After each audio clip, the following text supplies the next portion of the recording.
kicks off a special series of episodes called the 1950 Census Weekly Update. And just like the title says, I will be here every week on Wednesdays at 10 a.m. Pacific, 1 p.m. Eastern. And this is week 1. So let's get into it. Hopefully all of you know by now, the 1950 U.S. federal census was opened by the National Archives on Friday, April 1st at 12:01 a.m. Within less than 48 hours, Ancestry had downloaded all 6.9 million images from the National Archives and uploaded them to our site for you to browse. Now, that means they're just images right now. An index still has to be created. Ancestry is using proprietary handwriting recognition technology to create that index. Then we are delivering that computer-generated index to Family Search, where their volunteers are actively already reviewing those records, making any corrections necessary, and then getting those indexes back to us state by state. Now, if you're impatient and you don't want to wait for those searchable, hintable indexes, there is on Ancestry the 1950 Census District Finder, which is a map where you can plug in the name of a town or an address where a family member lived. We will tell you exactly what set of images in which enumeration district you need to go view. And then you can just go page by page through the 20 or 30 images in that district to see if you can find the street and address where your family member lived. Now, that's the plan for the foreseeable future, but new indexes are going to be published every week. So that's why I'm going to come back here every week to tell you what new indexes are now available. With that said, we are on the cusp of having our very first indexes fully searchable and hintable on Ancestry. I kind of hoped they'd be ready for us today, but they're not yet. So I am going to give you a little sneak peek into what's coming tomorrow, Thursday, and Friday. So the indexes that are going to be available are going to be for the following states and territories: Delaware, Vermont, Wyoming, and American Samoa. So those 4 locations will have indexes online. Tomorrow, a couple of them will publish, and then Friday, a couple of them will publish. So you'll start to see hints if you have family members from there, and you can search those indexes directly from the 1950 Census database page. So that is the plan for this week. Next week, I'll be back on Wednesday with some additional updates about what new states are available.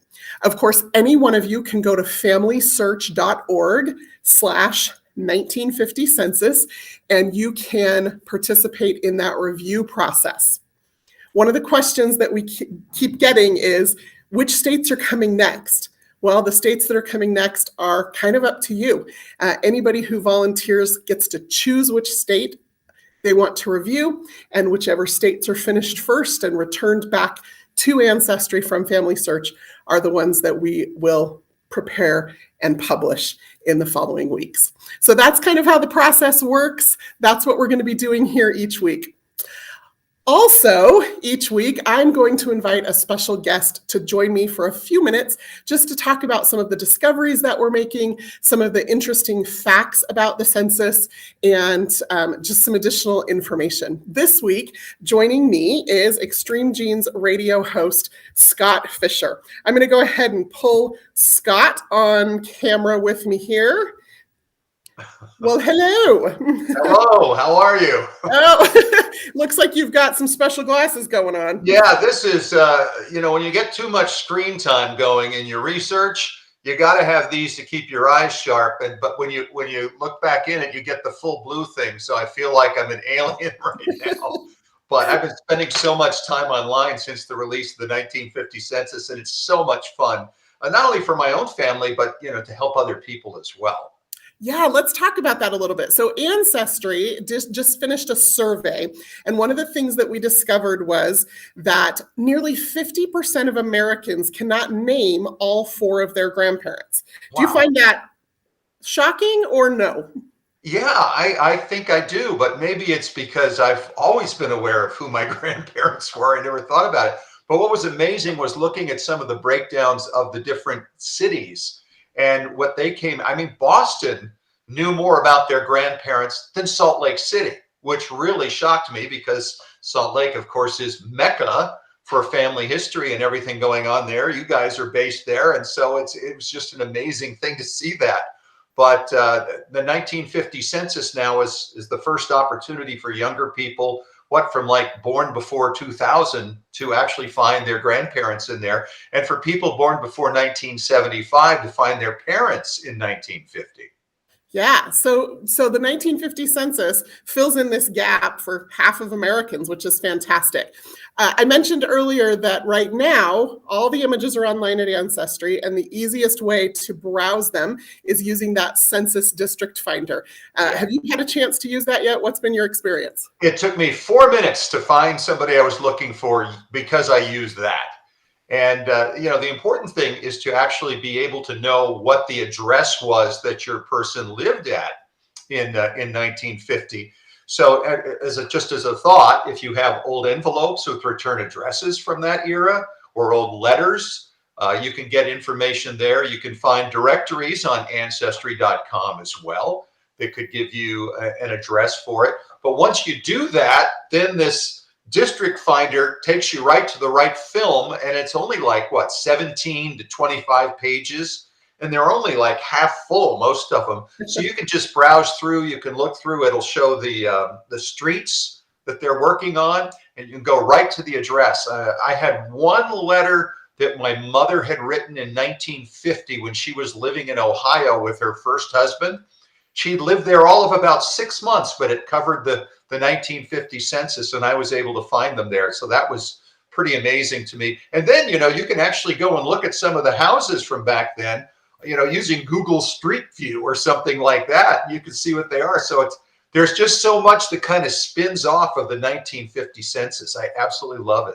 Yeah, there really is. You mentioned envelopes. I've used city directories, sometimes the 1940 census if they stayed in the same house.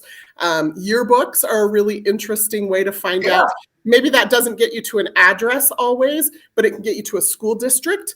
Now, enumeration district maps, an enumeration district, for those of you who aren't familiar with that, was just the way that the government planned out the route that a census taker would take through a particular neighborhood. So they broke up large cities, small towns into these districts.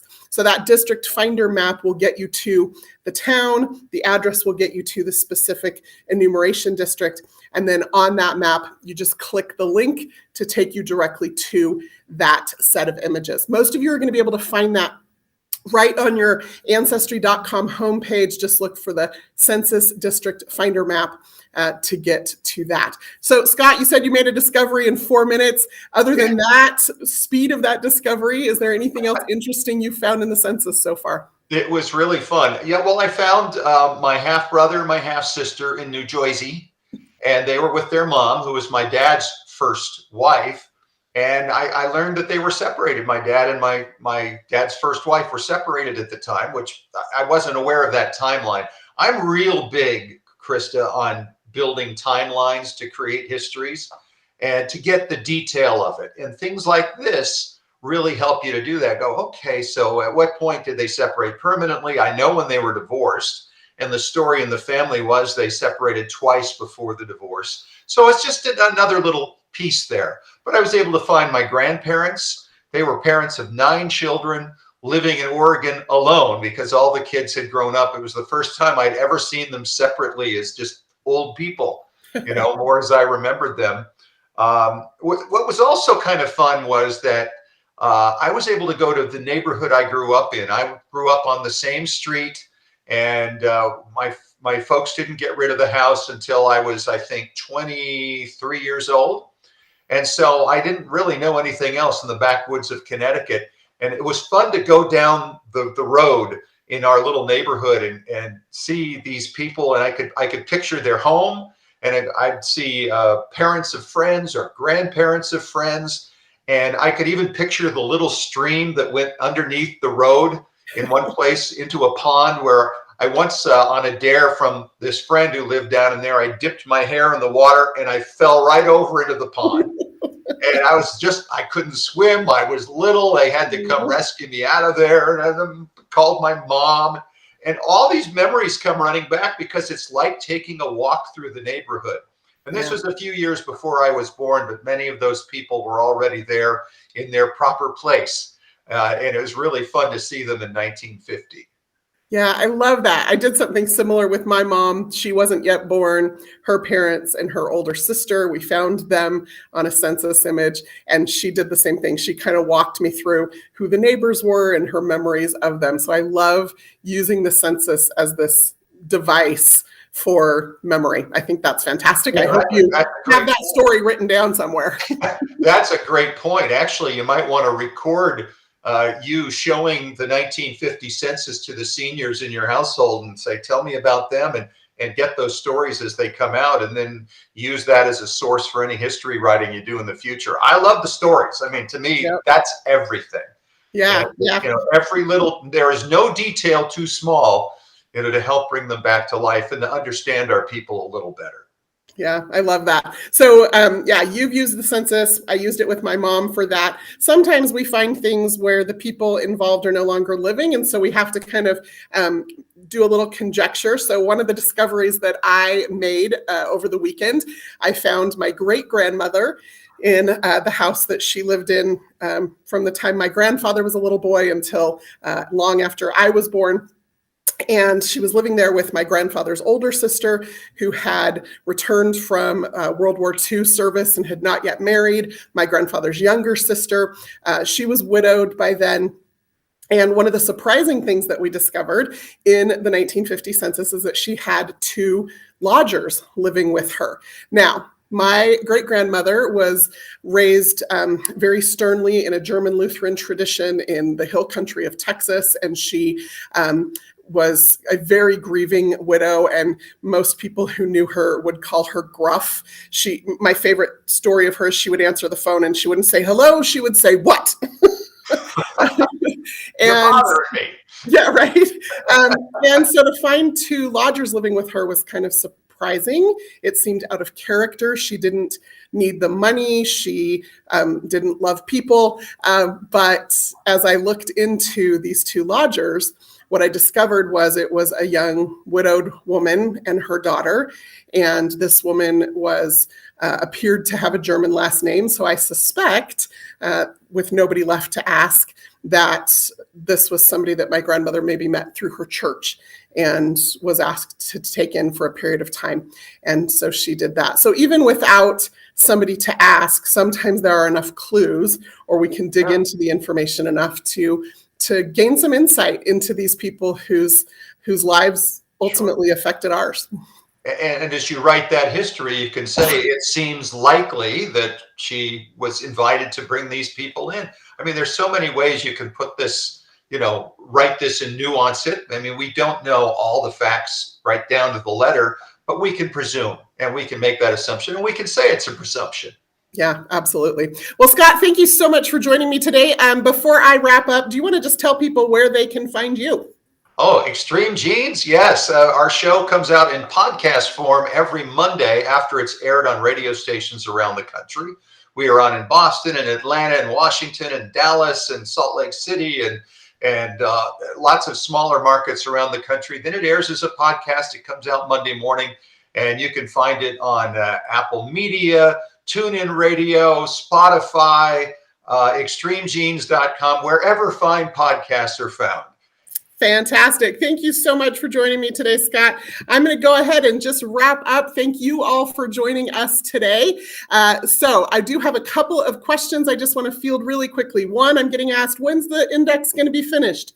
We have, we're processing the images through that handwriting recognition technology. We're sending that computer-generated index up to Family Search, where volunteers are reviewing those records. So if you want to get involved in that review process, you can go to familysearch.org/1950 census.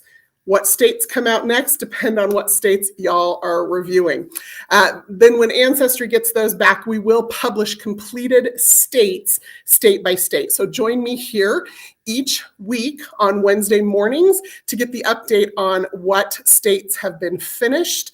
We don't know how long it will take. We don't know what states are going to come out week to week, but you can keep up with the progress at ancestry.com/1950 census. Until next time, I'm Crista Cowan. Have fun climbing your family tree.